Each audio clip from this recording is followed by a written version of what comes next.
La porte s'est ouverte à 2 heures du matin. Dominic Ashford se tenait sur le seuil de la chambre de son fils. Il portait encore le costume de sa réunion avec les Capos. Du sang sur ses poignets, de la poudre à canon sur ses doigts, comme d'habitude. Mais rien n'aurait pu le préparer à ce qu'il a vu. Elena, la nouvelle femme de chambre. La discrète, celle qui gardait la tête baissée et ne posait jamais de questions. Elle était agenouillée par terre à côté du lit de Lucas, ses mains tremblaient, des larmes coulaient sur son visage, et elle était en train de déchirer l'oreiller de son fils. De la poudre blanche se déversait sur le parquet comme de la neige. Pendant un instant, Dominic ne pouvait plus respirer. Cette femme qu'il connaissait à peine, qui n'était dans sa maison que depuis 3 semaines, déchirait le tissu avec des doigts tremblants, agravement. De petits sachets en sont tombés. Ils étaient cousus dans la doublure, cachés là où personne ne penserait jamais à regarder. Sa main a bougé avant même que son cerveau ne réagisse. L'arme était sortie, la sécurité enlevée, pointée droit sur sa tête. « Qu'est-ce que vous fichez ?» Sa voix s'est brisée.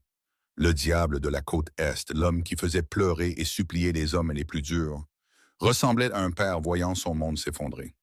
Elena n'a pas couru, n'a pas crié, n'a pas supplié pour sa vie. Elle l'a juste regardé avec ses yeux remplis de larmes, tenant un des sachets entre ses doigts tremblants. « Monsieur Ashford, je vous ai posé une question. » Il s'est approché, l'arme maintenant stable.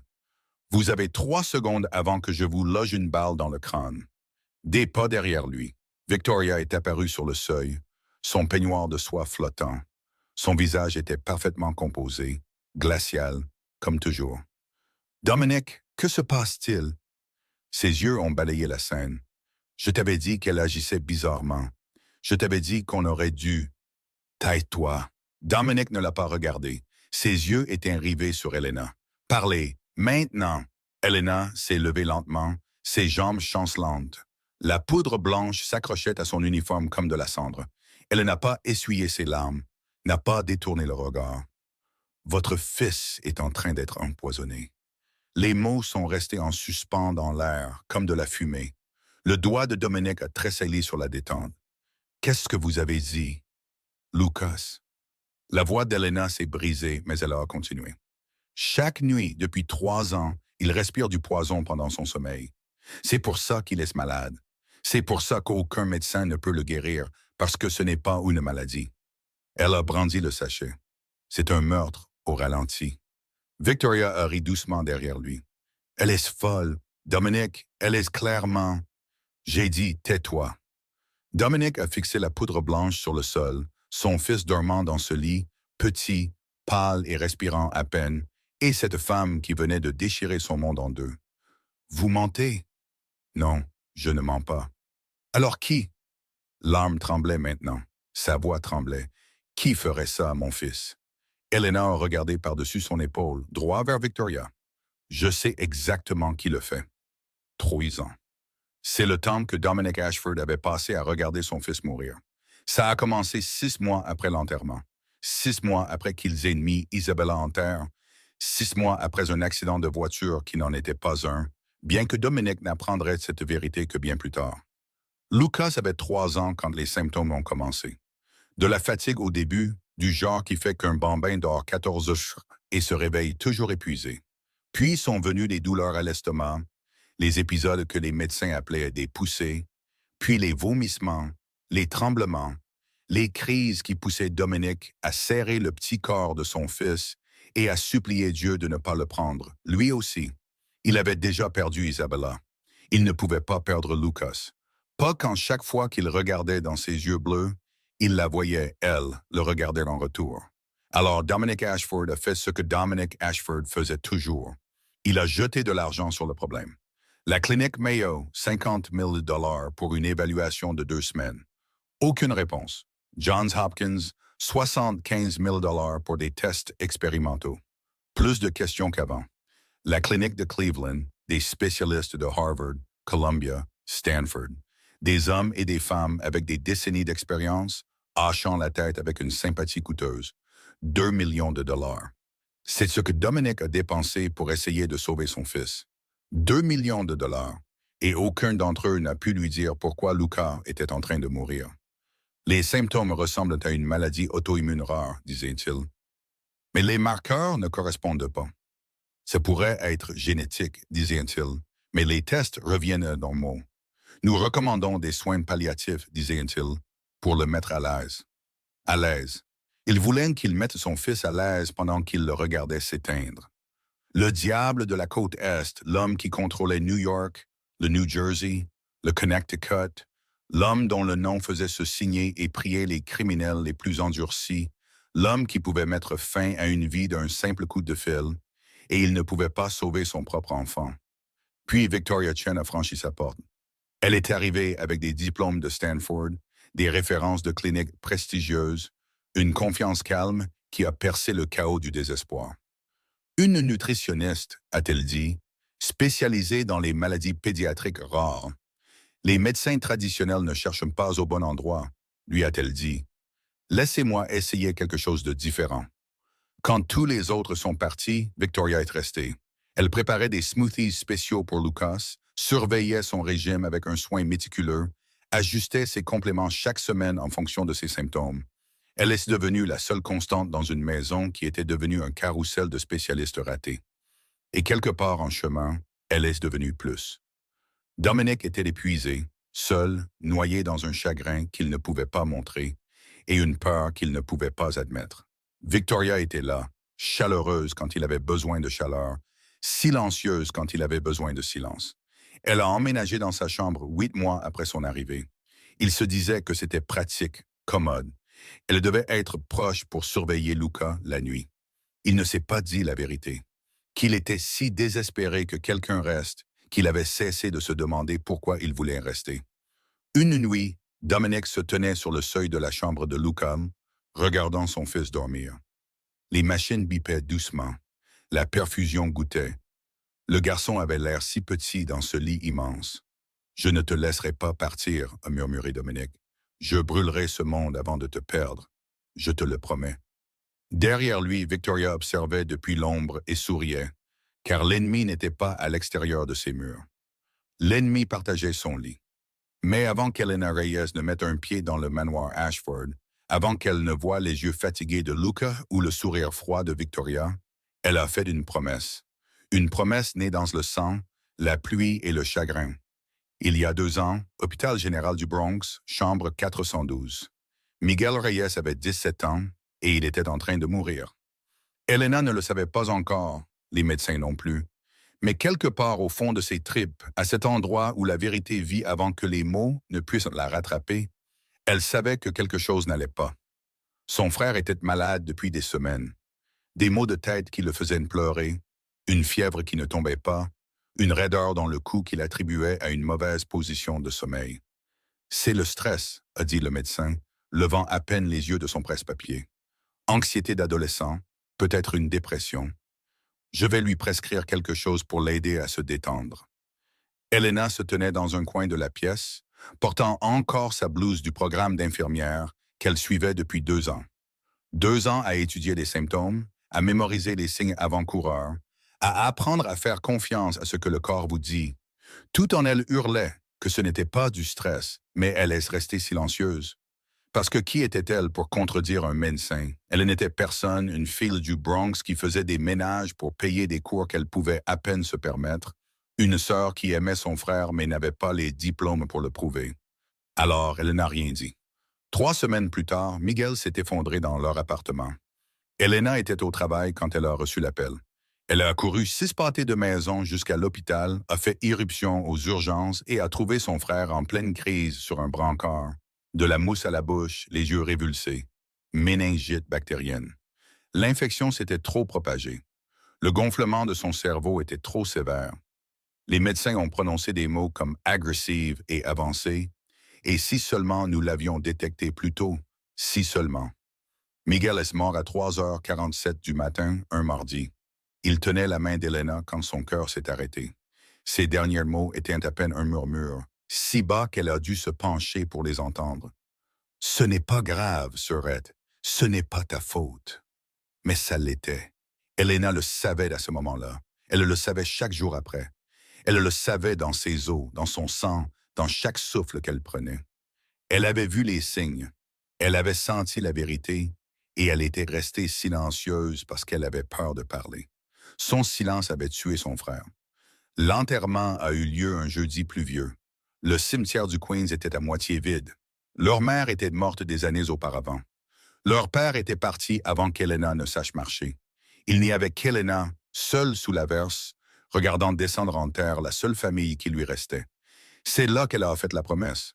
Elle a pressé sa main contre la terre humide de sa tombe et a murmuré les mots qui allaient définir le reste de sa vie. Plus jamais. Si jamais elle voyait quelque chose d'anormal, si jamais ses tripes lui hurlaient comme elle l'avait fait la nuit où Miguel est tombé malade, elle parlerait, peu importe ce que ça lui coûterait, peu importe qui essaierait de la faire taire. Plus jamais elle ne laisserait la peur gagner. 2 ans plus tard, Helena a accepté un travail au domaine Ashford. Elle avait besoin d'argent. Les factures médicales de Miguel l'avaient ensevelie sous les dettes. Le programme d'infirmière était en suspens pour une durée indéterminée. Elle était juste censée nettoyer, rester invisible, garder la tête baissée. Mais le destin avait d'autres plans. Les grilles en fer se sont ouvertes lentement, comme si elles étaient fatiguées de laisser entrer les gens. Helena se tenait sur l'allée de gravier, serrant la lanière usée de son sac en toile, regardant la maison qui ressemblait plus à un musée qu'à une demeure. La pierre et le verre s'étendaient sur des pelouses parfaitement entretenues. Chaque haie était taillée avec une précision chirurgicale. Chaque fenêtre brillait comme si elle n'avait jamais été touchée par des mains humaines. C'était magnifique, et ça sonnait faux. Trop calme, trop parfait, comme si tout le domaine retenait son souffle. Helena avait pris 2 bus pour arriver ici depuis le Bronx, avait quitté son appartement à 5h30 du matin, son manteau serré contre le froid d'octobre. Elle ne pouvait pas se permettre d'être en retard, pas quand l'agence avait parlé d'un placement d'urgence, pas quand le salaire était le triple de son tarif habituel. Elle n'a pas demandé pourquoi la dernière femme de chambre était partie. Elle avait trop besoin d'argent pour s'en soucier. La porte d'entrée s'est ouverte avant qu'elle ne puisse frapper. Une femme se tenait là. Fin de la cinquantaine, les cheveux gris tirés en arrière si fort que ça semblait douloureux. Ses yeux ont balayé Helena comme si elle était évaluée, mesurée et jugée insuffisante dans le même regard. « Vous êtes en retard. » Helena a jeté un œil à sa montre. Elle avait 4 minutes d'avance. « Je suis Rosa Martinez, la gérante du domaine. Vous me rendrez des comptes. » La femme s'est écartée juste assez pour laisser passer Helena. À l'intérieur, le hall d'entrée était immense. Sols en marbre, un escalier qui montait en courbe comme dans un film. Tout était impeccable. Tout était silencieux. Rosa lui a tendu un dossier épais sans cérémonie. Vos tâches sont décrites ici. Entretien léger dans l'aile principale et au 3e étage privé. Vous éviterez la chambre principale, le bureau de M. Ashford et la suite médicale, sauf instructions spécifiques. Helena a pris le dossier. Il était plus lourd qu'il n'y paraissait. Le 3e étage, a poursuivi Rosa d'une voix plate, est l'endroit où séjourne l'enfant. Luca, il a 6 ans. Il est malade depuis un certain temps. Une pause. La mâchoire de Rosa s'est crispée. Vous ne devez déplacer aucun de ces médicaments. Vous ne devez toucher à aucun équipement médical. Vous ne devez pas l'engager dans des conversations qui pourraient le contrarier ou l'exciter. Et vous ne devez absolument pas remettre en question Mademoiselle Chen. Mademoiselle Chen, la nutritionniste de la famille. Elle supervise les soins de Lucas. Elle est avec la famille depuis son diagnostic. Les yeux de Rosa se sont rétrécis. Elle sait ce qu'elle fait. Helena a hoché lentement la tête, mais quelque chose lui a traversé l'esprit. Une nutritionniste qui supervise un enfant malade? Où étaient les médecins? La gouvernante précédente a demandé Helena avec précaution. Pourquoi est-elle partie? L'expression de Rosa s'est durcie. Elle posait trop de questions. L'avertissement était clair. Fais ton travail, reste invisible. Ne cause pas de problème. Helena avait entendu des mots comme ceux-ci toute sa vie. Reste à ta place, ne force pas, ne questionne pas. Mais il y a 2 ans, ces mots lui avaient tout coûté. Elle a monté seule les escaliers jusqu'au 3e étage. L'air ici était différent, plus lourd, vicié. Les murs étaient peints d'un bleu doux, destiné à un enfant, mais le silence donnait l'impression d'une tombe. Elle s'est arrêtée devant une porte couverte d'autocollants de super-héros délavés. Spider-Man, Batman, Captain America. Ils se décollènent sur les bords, comme si personne ne les avait touchés depuis des années. Elena a ouvert la porte. L'odeur l'a frappée en premier. Antiseptique, forte et propre. Mais en dessous, quelque chose de floral. De la lavande. Peut-être. Comme si quelqu'un essayait de masquer l'odeur de la maladie. La pièce était énorme. Du matériel médical tapissait les murs. Des moniteurs bipaient doucement. Un support de perfusion se tenait à côté d'un lit qui semblait bien trop grand pour le petit corps qui y était allongé. Et là, presque englouti par les oreillers et les couvertures, se trouvait Lucas. Il était si maigre. Une peau pâle tendue sur des os fragiles. Des cheveux bruns collés à son front, humides de sueur. Mais ses yeux étaient ouverts, la regardant.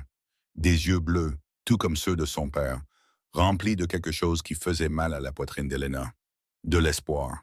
Fragile, vacillant, comme une bougie sur le point de s'éteindre. « Tu vas partir, toi aussi ?» Sa voix était à peine un murmure. Tout le monde part. Le souffle d'Elena s'est coupé. Elle s'est approchée de son lit et s'est agenouillée pour qu'il soit au niveau des yeux. De près, elle pouvait voir les cernes sous ses yeux, les lèvres gercées, l'épuisement qu'aucun enfant de 6 ans ne devrait jamais connaître. Il ressemblait exactement à Miguel dans ce lit d'hôpital, attendant que quelqu'un le sauve. « Je ne vais nulle part », a dit doucement Elena. « Je te le promets. » Lucas l'a étudié un long moment. Puis il a souri. Petit, incertain, mais réel. « Je suis Lucas. Je suis Elena. » Des pas ont résonné derrière elle. « Alors, c'est vous la nouvelle. » Elena s'est retournée. Victoria Chen se tenait sur le seuil. Elle était magnifique. Une peau parfaite, des cheveux noirs lisses, un sourire digne d'une couverture de magazine. Mais ses yeux étaient froids, vides, comme si on regardait un lac gelé. « N'oubliez pas de garder vos distances avec Lucas », a dit Victoria d'un ton suave. « Il est très fragile. Nous ne voudrions pas qu'il s'attache à quelqu'un qui ne restera pas longtemps. » Ce n'était pas un avertissement. C'était une menace. 2 semaines. C'est le temps qu'il a fallu à Elena pour voir le schéma. Elle ne le cherchait pas. Elle faisait juste son travail. Épousseter les étagères, changer les draps, organiser les flacons de médicaments qui bordaient la table de chevet de Luca comme des soldats au garde-à-vous. 47 flacons. Elle les a comptés un matin pendant que Luca dormait. 47 médicaments différents pour un seul garçon de 6 ans. Antibiotiques, immunosuppresseurs, médicaments pour le cœur, pilules anti-nausées, stéroïdes. Certains d'entre eux n'avaient pas de sens ensemble. Certains semblaient redondants. Ces 2 années d'école d'infirmière n'étaient pas suffisantes pour tout comprendre, mais elles suffisaient pour savoir que quelque chose clochait. Pourtant, elle n'a rien dit. Elle a observé, elle a nettoyé, elle est restée invisible, et elle a remarqué. Chaque matin à 10 heures, Victoria entrait dans la chambre de Luca avec un smoothie. Violet ou vert, selon le jour. Elle le préparait toujours elle-même dans sa salle de préparation privée. Elle regardait toujours Lucas en boire chaque goutte. C'est un mélange spécial, disait Victoria avec ce sourire parfait. Plein de nutriments dont son corps a besoin. Chaque après-midi à midi, Lucas commençait à se tenir le ventre. À 13 heures, il vomissait. À 15 heures, il était trop épuisé pour s'asseoir. Parfois, les tremblements venaient. Parfois, de légères crises qui faisaient trembler son petit corps pendant qu'Elena se tenait, impuissante, sur le seuil. Chaque jour, comme une horloge. Puis un matin, tout a changé. Lucas s'était endormi avant que Victoria n'arrive avec le smoothie. Et Elena pliait du linge dans un coin quand Victoria est entrée, boisson à la main, et a trouvé le garçon inconscient. Victoria est restée là un moment, le fixant simplement. Son expression n'était pas inquiète. Ce n'était pas de la compassion. C'était de la frustration. Elle a posé le smoothie sur la table de chevet et est partie sans le réveiller. Ce jour-là, Lucas a dormi jusqu'à 14 heures. Quand il s'est réveillé, il avait meilleure mine. Ses yeux étaient plus brillants. Il s'est assis sans aide et a regardé autour de la pièce comme s'il la voyait pour la première fois. « Mademoiselle Elena ?» Elle s'est détournée de la bibliothèque qu'elle époussetait. « Oui, mon cœur? Pouvez-vous me lire une histoire? » Le cœur d'Elena s'est arrêté. En 2 semaines, Lucas n'avait jamais rien demandé. Il existait juste, survivait, endurait. Mais aujourd'hui, ils voulaient une histoire. Ils ont passé l'après-midi à lire des histoires de Captain America. Lucas a ri 2 fois. Vraiment ri. Le son était si étranger dans cette maison silencieuse qu'Elena a failli ne pas le reconnaître. Il ressemblait à un enfant normal. Le soir, Victoria est revenue avec un autre smoothie. Elle a regardé Lucas le boire avec ce même sourire froid. Le lendemain matin, il était de nouveau malade. Et Elena était assise dans le coin de sa chambre, faisant semblant d'organiser des fournitures. Son cœur battait si fort qu'elle pouvait l'entendre dans ses oreilles. Pas de smoothie. En bonne santé. Smoothie. Malade. Pas de smoothie. Il rit. Smoothie. Il vomite. Le schéma lui hurlait à la figure. Hurlait d'une voix qu'elle reconnaissait. Une voix d'il y a 2 ans. Miguel aussi avait des schémas. De bons jours quand il sautait certains repas. De mauvais jours quand il mangeait tout ce que l'hôpital lui donnait. Elle l'avait remarqué à l'époque, dans un coin de son esprit, mais elle l'avait repoussé parce que les médecins savaient mieux. Les médecins savaient mieux. Et Miguel est mort. Non, murmura Elena pour elle-même, les mains tremblantes. Non, j'imagine des choses. C'est différent. Victoria est une professionnelle. Elle a des diplômes. Elle l'aide. Mais ses tripes n'écoutaient pas la logique. Ses tripes hurlaient. Comme pour Miguel. Comme pour Miguel. Comme pour Miguel. Cette nuit-là, Elena était allongée dans sa petite chambre au premier étage, fixant le plafond. Elle n'a pas dormi. Parce que si elle avait raison, si son instinct lui disait la vérité, alors Lucas Ashford ne mourrait pas d'une maladie. Il était en train d'être assassiné, et elle était la seule à pouvoir le voir. Après cette nuit blanche, Elena a pris une décision. Elle se rapprocherait de Lucas, observerait plus attentivement, rassemblerait plus d'informations avant de faire quoi que ce soit qui pourrait la faire tuer. Parce que dans cette maison, poser la mauvaise question signifiait disparaître. Alors, elle a commencé à lui lire des histoires tous les soirs après le dîner. Quand Victoria se retirait dans l'aile de Dominic et que la maison tombait dans le silence, Elena se glissait dans la chambre de Lucas avec un livre. Captain America. C'était le préféré de Lucas. Il avait un ours en peluche usé nommé Captain sous son bras chaque nuit. Un cadeau de sa mère avant sa mort. L'ours avait un œil en moine et de la bourre qui sortait d'un bras. Mais Lucas le serrait comme si c'était la seule chose qui le maintenait en vie. Peut-être que c'était le cas. Lis encore la partie où il sauve tout le monde, murmurait Lucas, sa petite voix à peine audible par-dessus le bip des machines. J'aime cette partie. Alors, Elena lisait. Et lentement, nuit après nuit, Lucas a commencé à lui faire confiance. Il lui a parlé de sa mère, comment elle lui chantait des berceuses pour l'endormir, comment elle sentait les roses, comment parfois, quand il était très malade, il pensait la sentir assise sur le bord de son lit. « Tu penses qu'elle me regarde ?» a-t-il demandé une nuit. « Je pense qu'elle n'a jamais cessé, » a dit Elena. Lucas a souri à cela. Un vrai sourire, le genre qui a fait se fendre le cœur d'Elena. Puis un soir, il a posé la question qui l'a complètement anéantie. « Mademoiselle Elena, oui, mon cœur? Tu penses que mourir, ça fait mal? » Le souffle d'Elena s'est coupé dans sa gorge. Elle avait déjà entendu cette question, dans une chambre d'hôpital du Bronx, de la part d'un garçon de 17 ans qui était trop jeune pour penser à la mort. « Pourquoi tu demandes ça, Lucas? » Il a haussé les épaules, grattant un fil lâche sur le bras de Captain. « Parce que j'y pense parfois. À la mort. Je me demande si c'est effrayant ou si c'est juste comme s'endormir. » Elena s'est approchée de son lit et a pris sa main, si petite, si fragile. « Tu ne vas pas mourir, » a-t-elle dit, même si elle ne savait pas si c'était vrai. Lucas l'a regardée avec ses yeux vieux et fatigués. « Tout le monde dit ça, mais je suis de plus en plus malade. » Il a attrapé un petit carnet sous son oreiller. La couverture était usée, décorée d'autocollants de super-héros délavés. Il l'a pressé dans les mains d'Elena. « J'écris des choses, » a-t-il dit doucement. « Maman m'a appris avant de partir. Elle disait que l'écriture aide à se souvenir des choses importantes. » Elena a ouvert le carnet. L'écriture était tremblante, enfantine, les lettres penchées dans différentes directions comme si sa main avait tremblé. Mais les mots étaient clairs. Jour 156. Le smoothie violet m'a encore fait mal au ventre. Mademoiselle Victoria dit que ça doit faire mal avant d'aider, mais je ne me sens pas aidé. Jour 201. J'ai demandé à papa pourquoi je dois boire les smoothies. Il a dit que Mademoiselle Victoria sait mieux, mais mon ventre dit que non. Jour 243. J'ai vomi 3 fois aujourd'hui. Captain dit que je suis courageux, mais je ne me sens pas courageux. Je me sens fatigué. Jour 204-29. J'aimerais que maman soit là. Mais elle saurait où j'ai mal. Elle ferait en sorte que ça s'arrête. Jour 302. Je ne veux plus de boire. Mais personne n'écoute. Les mains d'Elena tremblaient. Les larmes brouillaient sa vision alors qu'elle tournait page après page. Des centaines d'entrées. Des centaines de jours d'un garçon de 6 ans documentant sa propre mort lente. Il ne comprenait pas ce qui lui arrivait, mais il savait que quelque chose n'allait pas. Il avait essayé de le dire à quelqu'un, n'importe qui, de la seule manière qu'il connaissait, et personne n'avait écouté. Mademoiselle Elena, la voix de Lucas était faible. Ça va? Elena a fermé le carnet et l'a pressé contre sa poitrine.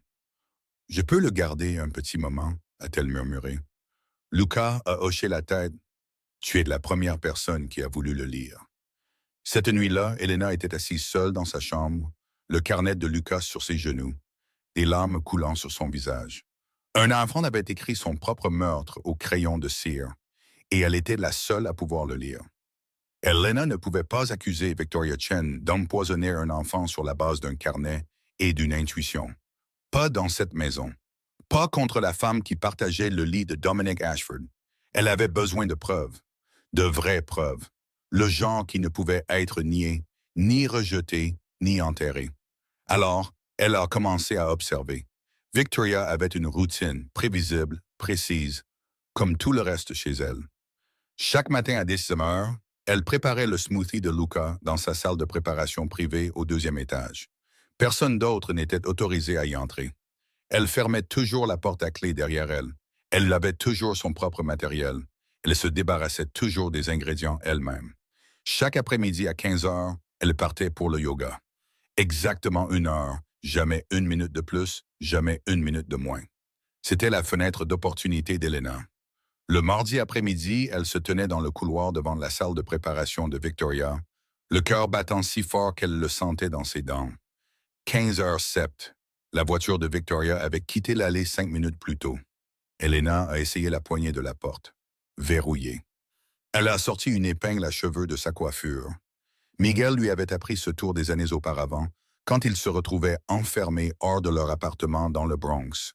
Elle n'aurait jamais pensé l'utiliser pour s'introduire dans la chambre privée d'une meurtrière potentielle. La serrure a cliqué. Elena s'est glissée à l'intérieur. La pièce était immaculée. Comptoirs en acier inoxydable, armoire en verre remplie de compléments et de poudre. Un petit réfrigérateur qui bourdonnait dans le coin. Tout était organisé avec une précision chirurgicale. Et là, dans l'évier, se trouvait le mixeur personnel de Victoria, encore humide. Le souffle d'Elena s'est coupé. Victoria le lavait toujours immédiatement, le rangeait toujours avant de partir. Elle était obsessionnelle à ce sujet. Mais aujourd'hui, elle avait été pressée. Aujourd'hui, elle avait fait une erreur. Elena s'est penchée sur l'évier.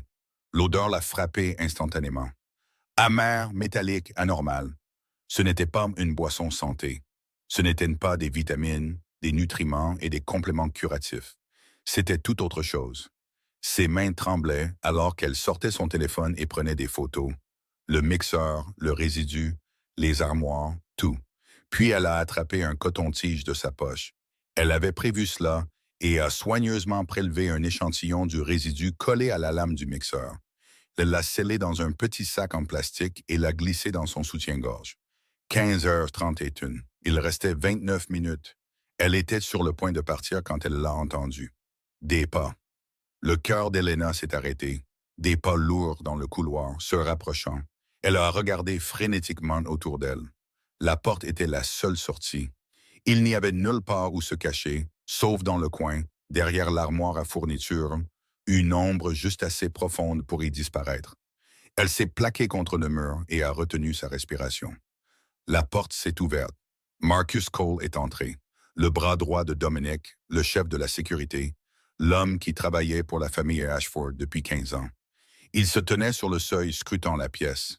Les poumons d'Elena brûlaient, ses mains tremblaient, elle les a plaqués contre le mur derrière elle pour les maintenir immobiles. Les yeux de Marcus ont balayé les comptoirs, l'évier, les armoires. Il a froncé les sourcils, Puis son téléphone a vibré. Il a jeté un œil à l'écran, a grogné et est retourné dans le couloir. La porte s'est fermée. Ses pas se sont estompés. Elena n'a pas bougé pendant 1 minute entière. Quand elle a finalement expiré, c'est sorti comme un sanglot. Elle s'est glissée par l'entrée de service et n'a pas cessé de marcher jusqu'à sa chambre. Cette nuit-là, après que la maison soit tombée dans le silence, Elena est sortie son téléphone et a appelé la seule personne en qui elle pouvait avoir confiance, Carmen Vega, sa meilleure amie de l'école d'infirmière, maintenant étudiante en 2e année de pharmacie à Columbia. Elena, il est presque minuit. Qu'est-ce... J'ai besoin d'une faveur. Silence à l'autre bout du fil. Carmen, j'ai besoin que tu analyses quelque chose pour moi. Ne demande pas pourquoi. Ne demande pas où je l'ai eu. Juste, s'il te plaît, une longue pause. Est-ce que ça concerne ton travail? Ce domaine où tu travailles? S'il te plaît, Carmen. Une autre pause, puis un soupir. Porte-le demain, je verrai ce que je peux faire. Et Elena a raccroché et a fixé le sac en plastique dans sa main. À l'intérieur se trouvait la vérité. Elle devait juste survivre assez longtemps pour le prouver. 3 jours. 3 jours d'attente ont semblé durer 3 ans. Elena a agi machinalement, nettoyant, organisant, souriant à Rosa quand elle se croisait dans le couloir, évitant le regard froid de Victoria chaque fois que leurs chemins se croisaient. Chaque matin, elle regardait Victoria porter ce smoothie dans la chambre de Lucas. Chaque après-midi, elle regardait Lucas souffrir. Et chaque nuit, elle fixait son téléphone, priant pour qu'il sonne. Le 3e jour, il a finalement sonné. « Elena ?» La voix de Carmen était différente, tremblante, anormale. « Qu'est-ce que tu as trouvé? Où as-tu eu cet échantillon? »« Carmen, dis-moi juste. » Silence, puis une respiration. « C'est de la digitaline. » Elena a agrippé le bord de son lit.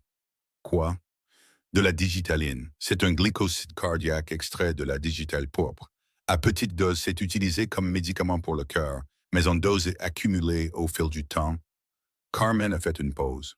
Ça tue. Lentement, systématiquement. Les symptômes ressembleraient exactement à une maladie cardiaque chronique, fatigue, nausée, arythmie, crise. Les jambes d'Elena ont flanché. Elle s'est assise lourdement sur le matelas. Le téléphone était si serré contre son oreille que sa main s'est engourdie. « Tu es sûr? » Je l'ai analysé 2 fois. Il n'y a pas d'erreur. La voix de Carmen est tombée à un murmure. « Elena, quiconque consomme ça est empoisonné délibérément, professionnellement. Ce n'est pas un accident. C'est un meurtre au ralenti. » La pièce tournait. Elena a fermé les yeux et a vu Miguel. Miguel dans ce lit d'hôpital. Miguel en crise sur le brancard. La main de Miguel devenant inerte dans la sienne alors que les moniteurs s'aplatissaient. Les médecins n'avaient rien vu. Elle n'avait rien vu. Tout le monde avait regardé les symptômes et vu une maladie au lieu d'un crime. Et maintenant, ça recommençait. Pour un garçon de 6 ans qui écrivait sa souffrance dans un carnet parce que personne ne voulait l'écouter. « Elena, tu es toujours là? »« Ouais. » Sa voix est sortie comme un croassement. « Ouais, je suis là. Tu dois aller à la police.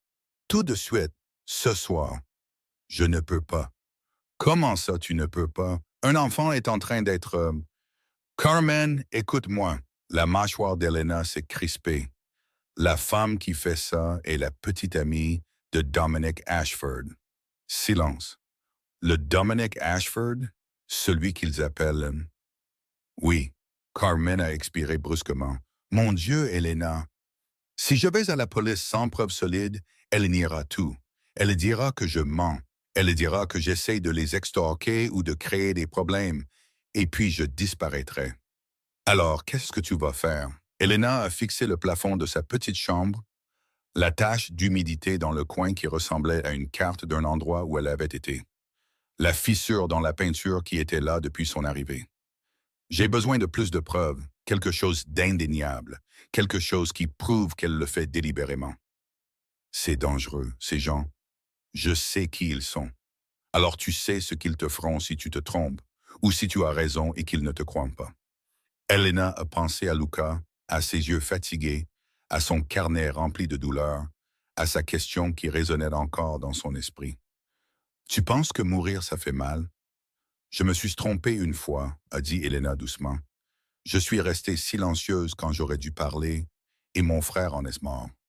Elle a essuyé les larmes de ses joues. Pas cette fois, plus jamais. Carmen est restée silencieuse un long moment. De quoi as-tu besoin de moi? Garde juste ça entre nous et sois prête à témoigner si j'ai besoin de toi.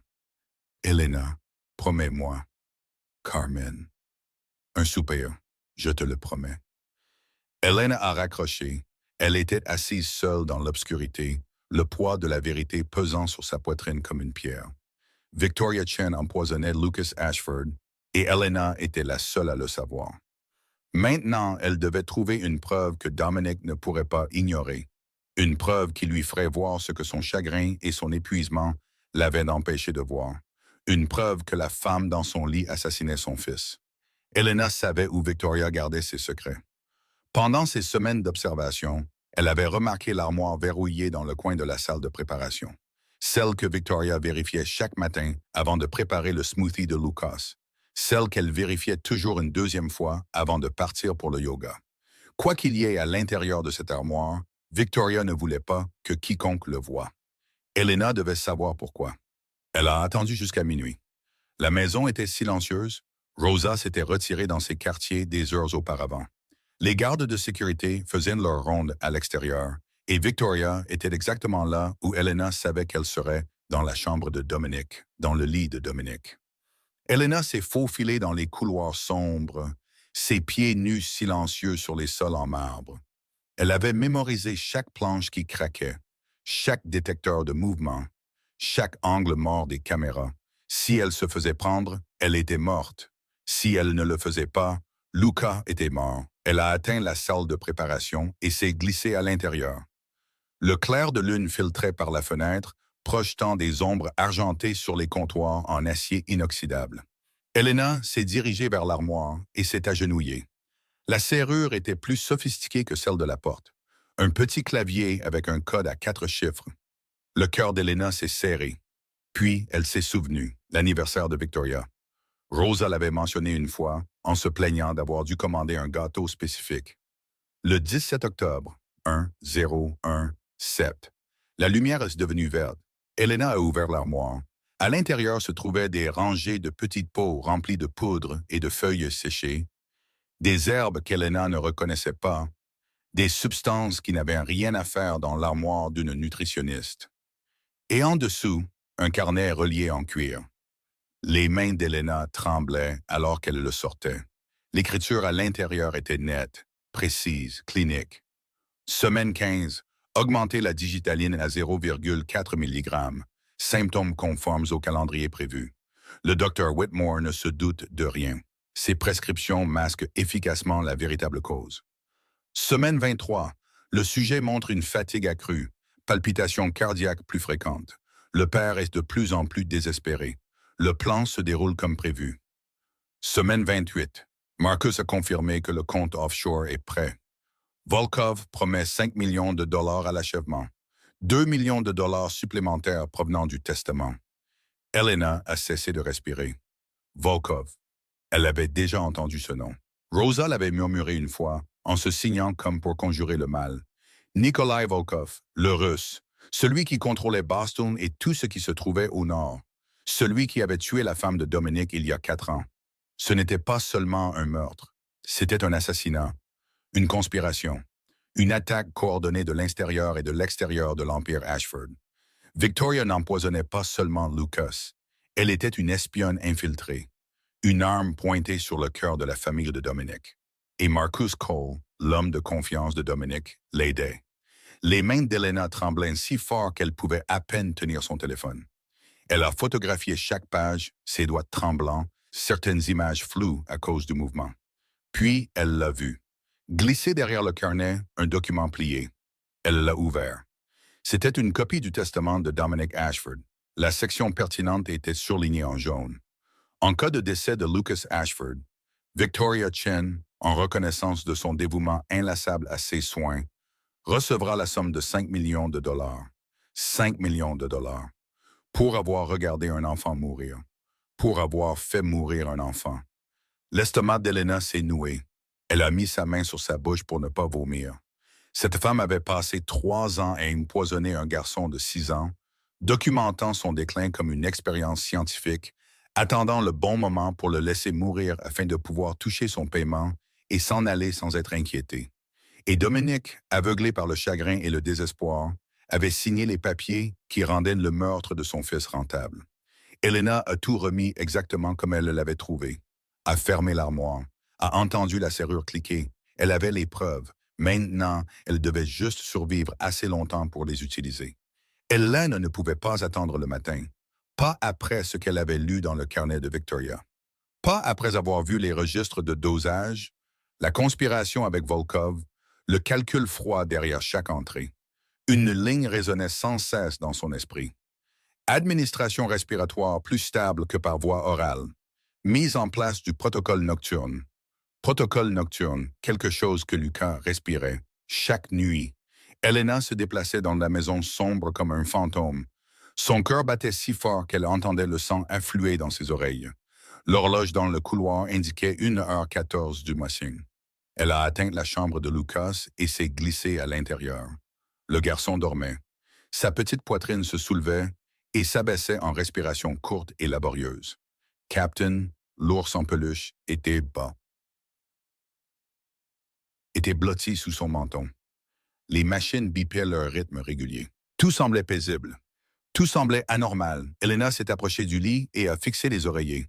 Victoria les avait commandés spécialement. Hypoallergéniques, avait-elle dit, de qualité médicale, conçus spécifiquement pour les enfants ayant des sensibilités respiratoires.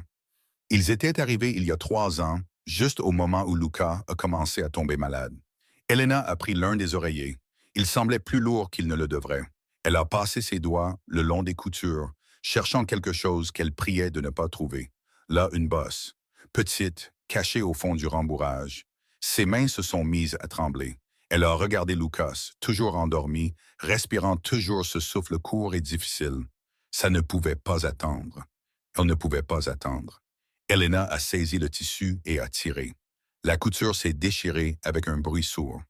Du rembourrage blanc s'est répandu. Et là, cousus dans la doublure, se trouvaient de petits sachets. Des dizaines. Cousus avec une précision chirurgicale selon des motifs qui permettaient à l'air de passer. Elena en a sorti un. De la poudre blanche. Lucas avait respiré ça chaque nuit pendant 3 ans. Pendant qu'il dormait. Pendant qu'il rêvait. Pendant qu'il serrait son ours en peluche et souhaitait que sa mère soit encore en vie. Des larmes coulaient sur le visage d'Elena. Mais elle n'a pas fait de bruit. Elle ne pouvait pas. Si elle commençait à pleurer, elle ne s'arrêterait jamais. Puis la porte s'est ouverte en grand. Elena s'est retournée brusquement. Dominic Ashford se tenait sur le seuil. Il portait encore son costume de la réunion qui l'avait retenu jusqu'à 7 heures. Ses yeux étaient rouges, injectés de sang par l'épuisement et le whisky. Et dans sa main, il y avait une arme pointée directement sur sa tête. « Qu'est-ce que vous fichez ?» Sa voix s'est brisée. Pas de colère, mais de peur. La peur d'un père qui venait de trouver une étrangère en train de déchirer l'oreiller de son fils mourant. Elena a ouvert la bouche pour parler, mais une autre silhouette est apparue derrière lui. Victoria. Elle portait un peignoir de soie, ses cheveux parfaitement lisses. Son expression était soigneusement arrangée pour montrer le choc et l'inquiétude, mais ses yeux étaient de glace, de la glace pure et calculatrice. « Je te l'avais dit, Dominique. » Sa voix était douce, venimeuse. « Je t'avais dit qu'elle agissait bizarrement. Je l'ai vue se faufiler dans la maison à des heures indues. Je t'avais prévenu qu'on aurait dû la renvoyer. » La prise de Dominique sur l'arme s'est resserrée. « Vous avez 5 secondes pour vous expliquer avant que je vous loge une balle dans le crâne. » Elena s'est levée lentement. Elle n'a pas couru, n'a pas pleuré, n'a pas supplié. Elle a brandi l'oreiller déchiré d'une main et le sachet de poudre blanche de l'autre. « Vous voulez savoir pourquoi votre fils est malade depuis 3 ans, Monsieur Ashford? » Les yeux de Dominique ont vacillé vers la poudre, vers le tissu déchiré, vers son fils dormant paisiblement, inconscient de tout. Vous voulez savoir pourquoi aucun médecin n'a pu le guérir? Pourquoi chaque spécialiste a abandonné? Pourquoi son état s'aggrave quoi que vous fassiez? Victoria s'est avancée. Elle est clairement perturbée, Dominique. S'il te plaît, laisse-moi appeler la sécurité. Parce qu'il est empoisonné. Les mots ont tranché la pièce comme une lame. Dominic s'est figé. La voix d'Elena n'a pas tremblé. Chaque nuit dans ses oreillers depuis 3 ans.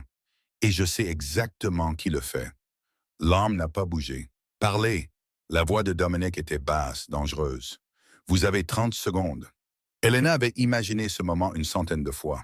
Elle avait répété ce qu'elle dirait, comment elle présenterait les preuves, comment elle le ferait la croire. Mais maintenant, debout dans la chambre de son fils à 2 heures du matin, avec une arme pointée sur sa tête, toutes ces répétitions ont disparu. Elle a lentement mis la main dans sa poche. « Je vais vous montrer quelque chose », a-t-elle dit. « Ne me tirez pas dessus. » Les yeux de Dominic se sont rétrécis, mais il n'a pas tiré. Elena a sorti son téléphone et l'a brandi. « Regardez. » Elle a fait défiler les photos une par une. Le carnet de Victoria. Page après page de registres de dosage écrits d'une écriture nette et clinique. Date, quantité, observation. Semaine 15, augmenter la digitaline à 0,4 mg. Semaine 23, palpitations cardiaques plus fréquentes. Semaine 28, Volco promet 5 millions de dollars à l'achèvement. La mâchoire de Dominic s'est crispée en lisant. Elena a continué. La copie de son testament, la section surlignée, les 5 millions de dollars que Victoria recevrait à la mort de Luca, les résultats de laboratoire que Carmen avait envoyés par email. Digitaline, extrait de digital pourpre, poison. Voilà ce qu'il y a dans les smoothies de votre fils, a dit Elena, et dans ses oreillers, de petites doses chaque jour qui s'accumulent dans son système. Les symptômes ressemblent exactement à une maladie cardiaque chronique. Aucun médecin ne le soupçonnerait jamais parce qu'il cherchait une maladie, pas un meurtre. La main de Dominic a commencé à trembler. Il a regardé les photos, l'oreiller déchiré sur le sol, la poudre blanche qui se répandait sur le parquet, son fils dormant paisiblement, ignorant que chaque souffle le tuait. C'était de la folie.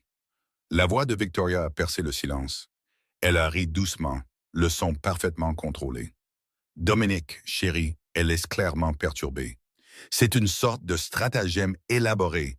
Elle essaie probablement de t'extorquer. Elena n'a pas répondu. Elle n'en avait pas besoin, car Dominic fixait l'entrée du carnet sur l'écran de son téléphone, l'écriture nette et précise qui documentait l'assassinat lent de son fils. « C'est ton écriture. » Ce n'était pas une question. Le sourire de Victoria a vacillé. Juste un instant. Une fissure dans le masque. « Dominic, sois raisonnable.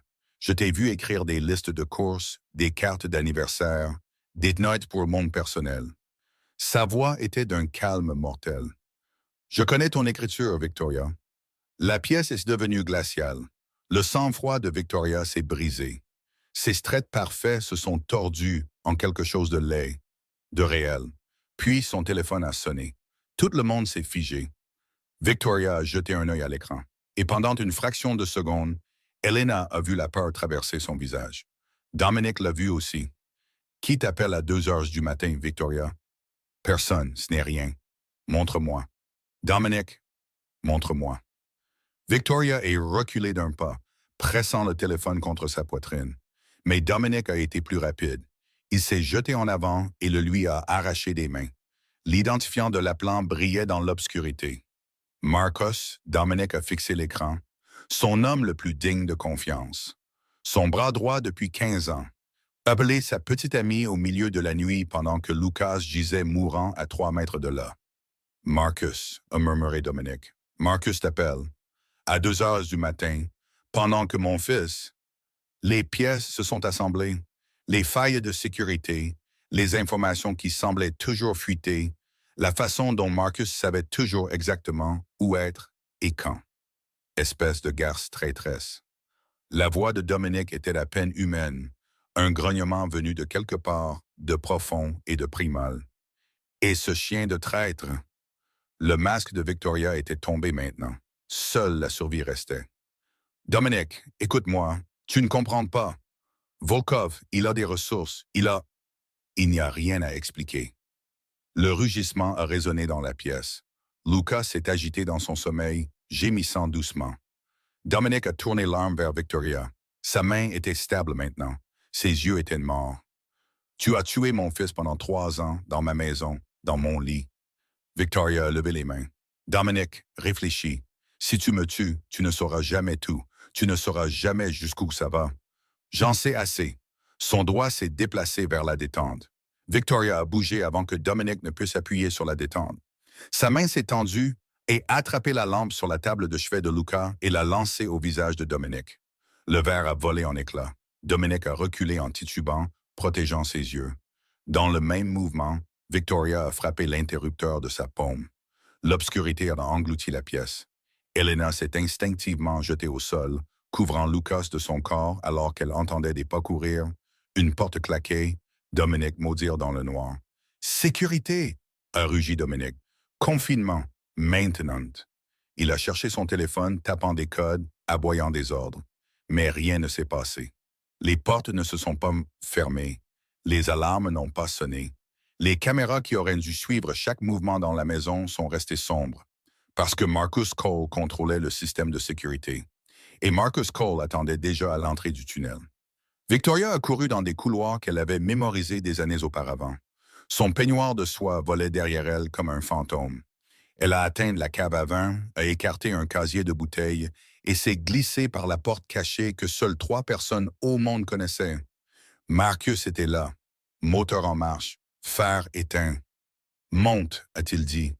Victoria s'est jetée sur le siège passager. La voiture a foncé dans la nuit, les pneus crissant sur le gravier alors qu'ils déchiraient les routes de campagne de Greenwich. À 5 kilomètres de là, elle s'est enfin autorisée à respirer. Puis elle a sorti son téléphone et a composé un numéro. La ligne s'est connectée à la 2e sonnerie. Rapport. La voix était froide, l'accent russe épais et délibéré. « Le plan a échoué », a dit Victoria. « Nous avons été démasqués. » Silence à l'autre bout du fil. Le garçon, toujours en vie. « Et Ashford sait? » « Tout. La femme de chambre a trouvé mes dossiers. Elle lui a montré des preuves. » Plus de silence. Victoria pouvait entendre son propre cœur battre dans ses oreilles. Puis Nikolai Volkov a parlé. « Venez à Boston, tous les deux. »« Qu'est-ce que tu vas faire? » »« Ce que j'aurais dû faire il y a 4 ans. » Sa voix était de glace. « Je vais tuer tout le monde dans cette maison. Le garçon, la femme de chambre et Dominic Ashford lui-même. » Victoria a serré le téléphone plus fort. « Quand? »« Bientôt. Je vous préviendrai quand nous serons prêts. » La ligne a été coupée. Marcus l'a regardé. Qu'est-ce qu'il a dit? Il va finir le travail. Victoria a regardé par la fenêtre l'obscurité qui défilait. Tout. De retour au manoir, les lumières se sont rallumées. Dominic se tenait au centre de la chambre de Lucas, entouré de verres brisés et de tissus déchirés, son arme toujours à la main. Lucas était réveillé maintenant, pleurant doucement, serrant Captain contre sa poitrine. Elena le tenait. Elle ne l'avait pas lâché depuis le moment où Victoria s'était enfuie. Ses bras enroulés autour de son petit corps comme un bouclier, comme si elle pouvait le protéger de tout ce qui s'était déjà passé. Dominic les a regardés. La femme de chambre qu'il avait à peine remarquée pendant 3 semaines. La femme silencieuse qui nettoyait sa maison et restait invisible. La femme qui venait de sauver la vie de son fils. Pourquoi? Sa voix était rauque, brisée. Elena a levé les yeux vers lui. Son visage était pâle, ses yeux rouges, mais son regard était stable. Pourquoi quoi? Pourquoi avez-vous fait ça? Dominic s'est approché. Vous auriez pu rester silencieuse. Vous auriez pu garder la tête baissée, prendre votre salaire et partir. Personne ne vous aurait blâmé. Personne n'aurait su. Elena est restée silencieuse un moment. Elle a regardé Lucas, son visage strié de larmes, la façon dont ses petits doigts agrippaient à sa manche comme si elle était la seule chose solide dans son monde. « J'avais un frère », a-t-elle dit doucement. « Il s'appelait Miguel. » Dominic a attendu. Il est tombé malade il y a 2 ans. Les médecins ont dit que ce n'était rien de grave. Je savais que quelque chose n'allait pas, mais je n'ai rien dit. J'avais peur. Je me suis dit, qui suis-je pour remettre en question les experts?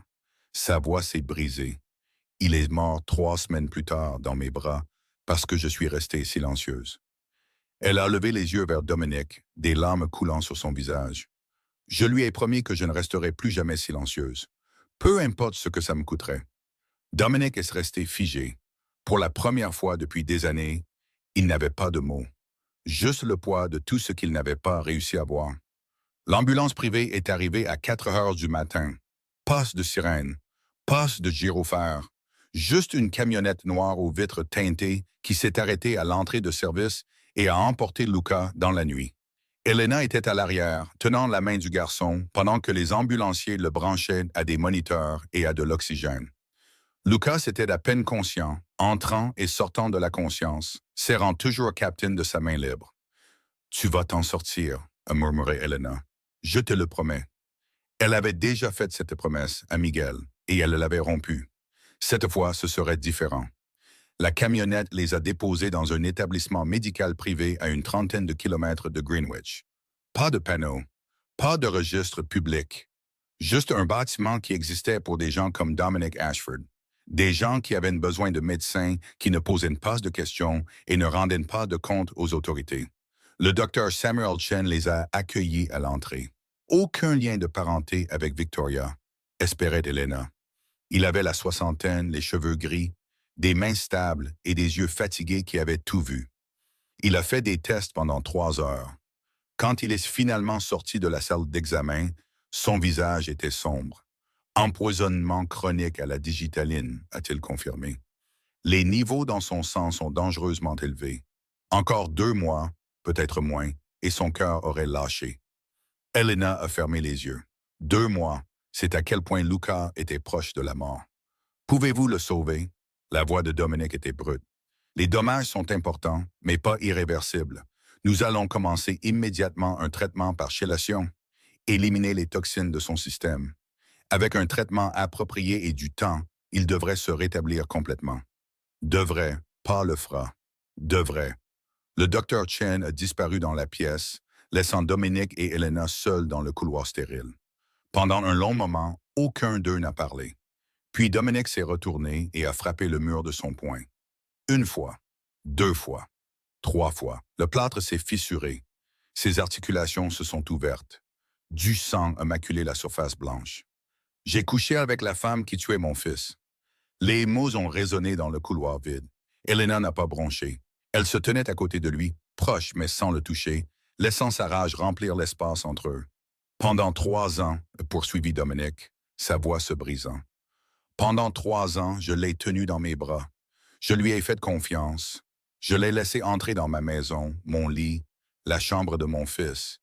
Et pendant tout ce temps, il n'a pas pu finir. Vous ne saviez pas, a dit Elena doucement. Personne ne savait. Je suis son père. Dominic s'est tourné vers elle, les yeux rouges et sauvages. J'étais censé le protéger. J'étais censé voir. Vous êtes humain. Les humains se font tromper par les gens en qui ils ont confiance. Humain, il a ri amèrement. Je suis Dominic Ashford. J'ai tué des hommes pour un mauvais regard. J'ai détruit des empires pour des insultes mineures. Et je n'ai pas pu voir que la femme qui partageait mon oreiller assassinait mon enfant. Elena s'est approchée. Vous le voyez maintenant. C'est ce qui compte. Dominic l'a regardé. L'a vraiment regardé. Peut-être pour la première fois depuis qu'elle était entrée dans sa maison il y a 3 semaines. Cette petite femme du Bronx, cette femme de chambre qui gagnait le salaire minimum en nettoyant ses sols. Elle avait fait ce qu'il ne pouvait pas faire. Elle avait vu ce qu'il avait manqué. Elle avait tout risqué. Son travail, sa sécurité, sa vie pour un enfant qui n'était même pas le sien. Vous l'avez sauvé, a dit Dominic. Vous avez sauvé mon fils. Elena a secoué la tête. Pas encore. Lucas a besoin de temps pour guérir. Et vous devez vous occuper de Victoria avant qu'elle ne disparaisse pour toujours. Quelque chose a changé dans les yeux de Dominic. Le chagrin était toujours là, mais en dessous, quelque chose d'autre a émergé.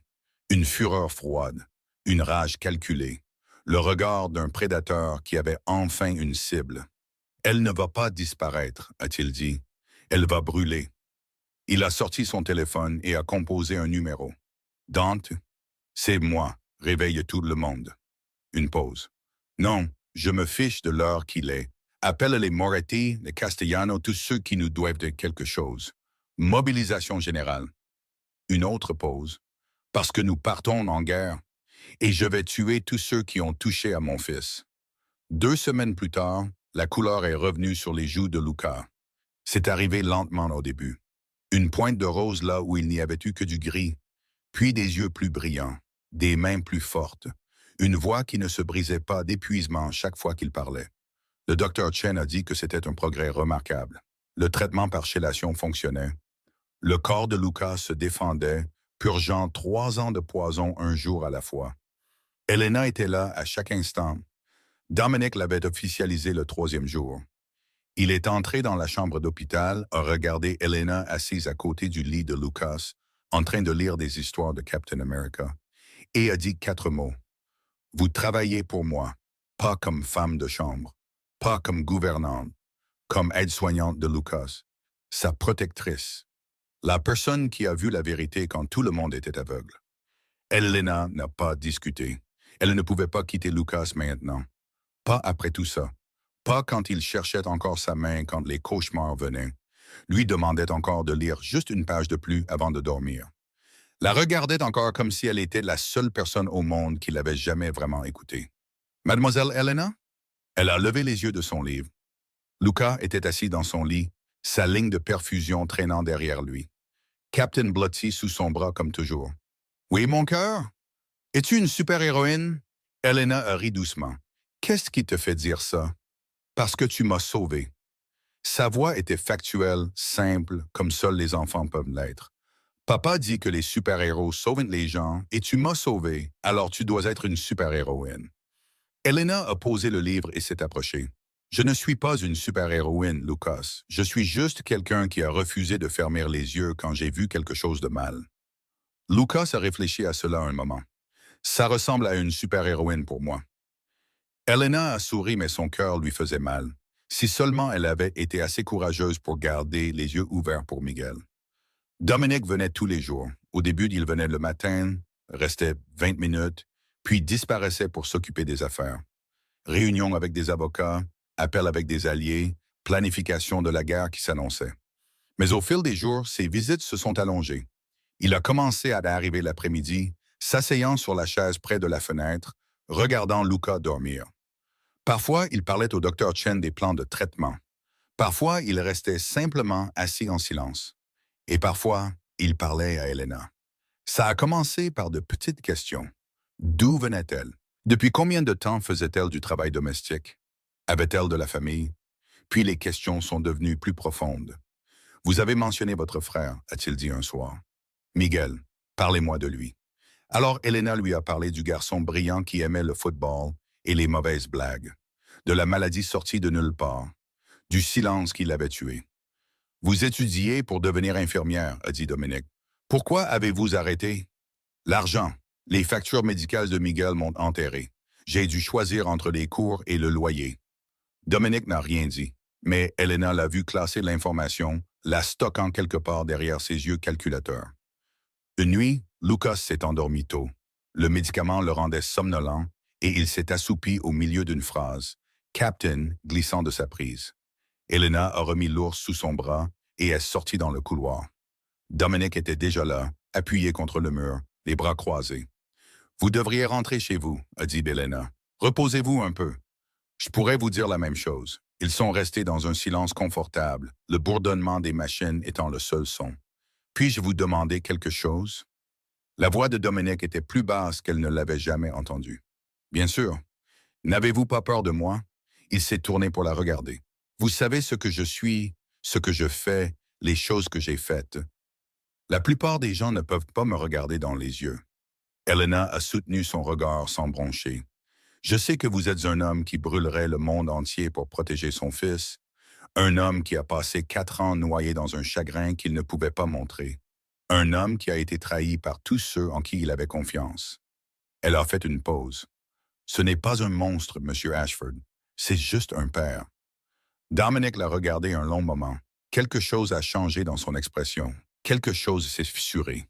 Pour la première fois en 4 ans, quelqu'un avait regardé au-delà du diable et avait vu l'homme en dessous. Et Dominic ne savait pas s'il devait être terrifié ou soulagé. La 15e nuit, Lucas est rentré à la maison. Le docteur Chen l'avait autorisé à sortir ce matin-là. Ses signes vitaux étaient instables. Son cœur guérissait. Le poison qui le tuait depuis 3 ans quittait enfin son système. Dominic avait triplé la sécurité au manoir. Des gardes armés à chaque entrée, des détecteurs de mouvement sur tout le terrain, des caméras couvrant chaque angle. Mais ce n'était pas suffisant. Parce que Marcus Cole avait conçu ce système de sécurité. Il connaissait chaque angle mort, chaque rotation de patrouille, chaque faiblesse de la forteresse qu'il avait aidé à construire. Et il avait tout donné à Volkov. À 2 heures du matin, les lumières se sont éteintes. Elena était dans la chambre de Lucas, le regardant dormir, quand l'obscurité a englouti la maison. Les machines ont cessé de biper. Les lumières de secours ont clignoté une fois, 2 fois, puis se sont éteintes. Silence, puis des coupes de feu, des rafales rapides d'armes automatiques venant de l'extérieur, des cris, du verre brisé, le son unmistakable de corps tombant au sol. Elena a agi par instinct. Elle a tiré Lucas du lit, plaquant sa main sur sa bouche avant qu'il ne puisse crier. Ses yeux étaient grands de terreur, mais il n'a pas fait de bruit. Bon garçon, garçon courageux. La porte s'est ouverte en grand. Le cœur d'Elena s'est arrêté, mais c'était Dominic.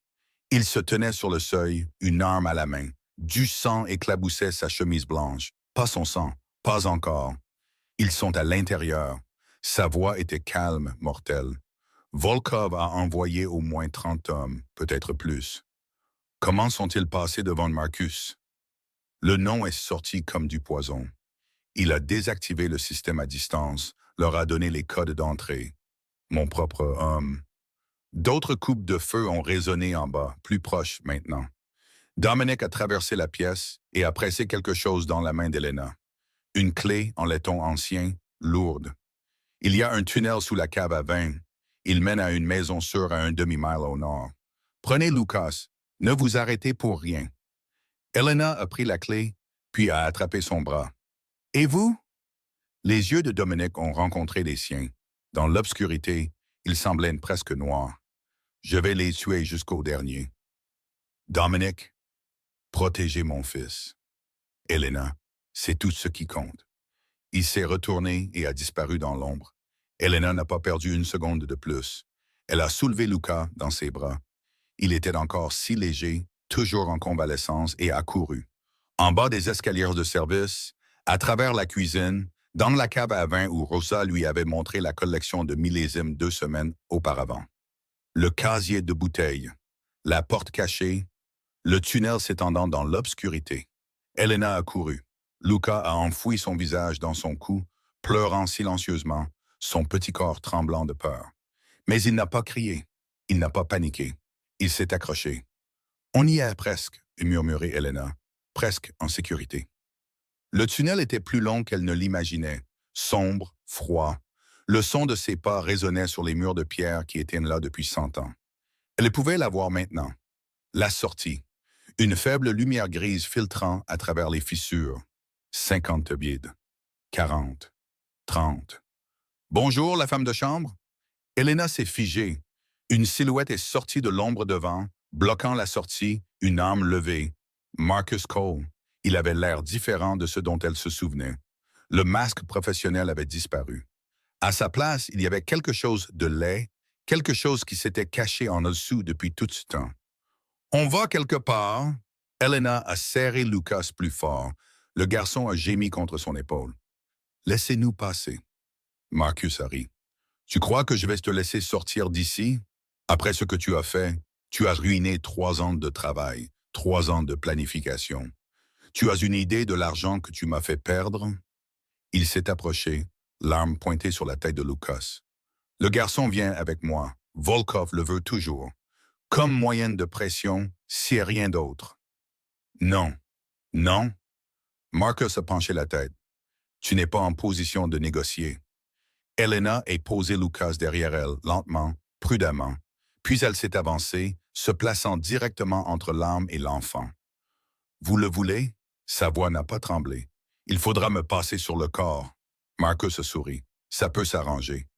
Courageux, a dit Marcus en penchant la tête. Mais stupide. Des pas ont résonné derrière Elena. Elle s'est retournée. 3 hommes ont émergé de l'obscurité du tunnel, armes levées, coupant toute chance de retraite.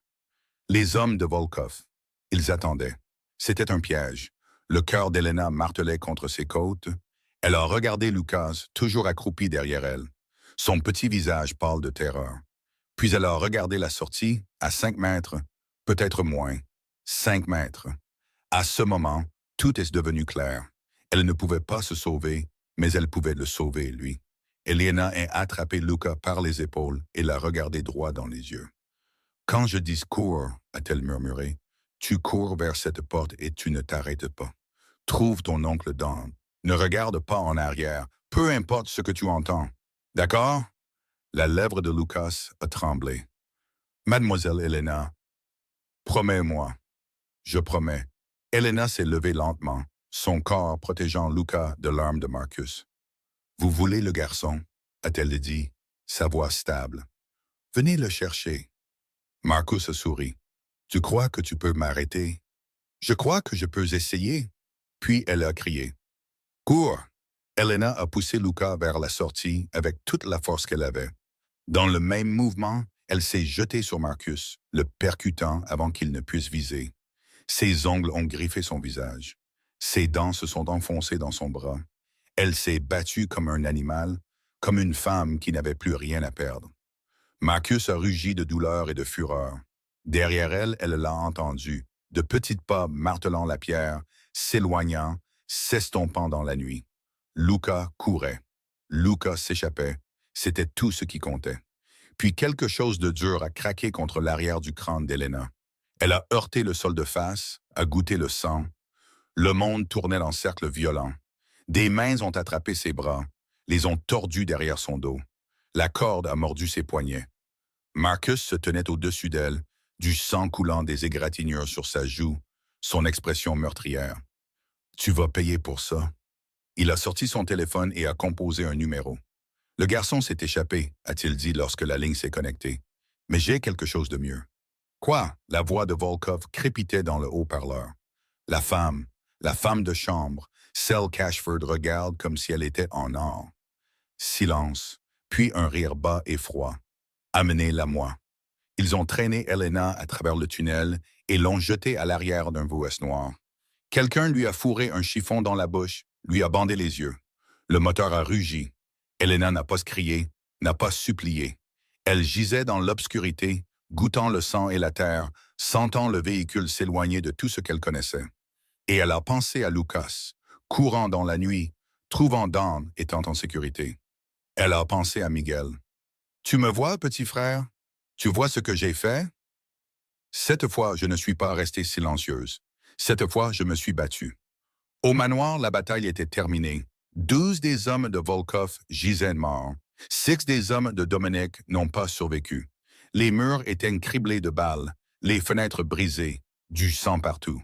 Dominic se tenait au milieu de la destruction, son arme encore fumante à la main, quand il l'a entendu, de petits pas. « Papa! » Lucas a fait éruption par la porte arrière, des larmes coulant sur son visage, Captain serré contre sa poitrine. Il a couru droit vers Dominic et a enroulé ses bras autour des jambes de son père. Dominic est tombé à genoux, serrant son fils contre lui, vérifiant les blessures, cherchant du sang. « Lucas, Lucas, es-tu blessé? Où est Elena? » Le garçon sanglotait maintenant, tremblant de manière incontrôlable. « Ils l'ont emmenée, papa. Les méchants ont emmené mademoiselle Elena. Elle m'a poussé et m'a dit de courir et j'ai couru, mais ils l'ont emmenée. » Dominic s'est figé.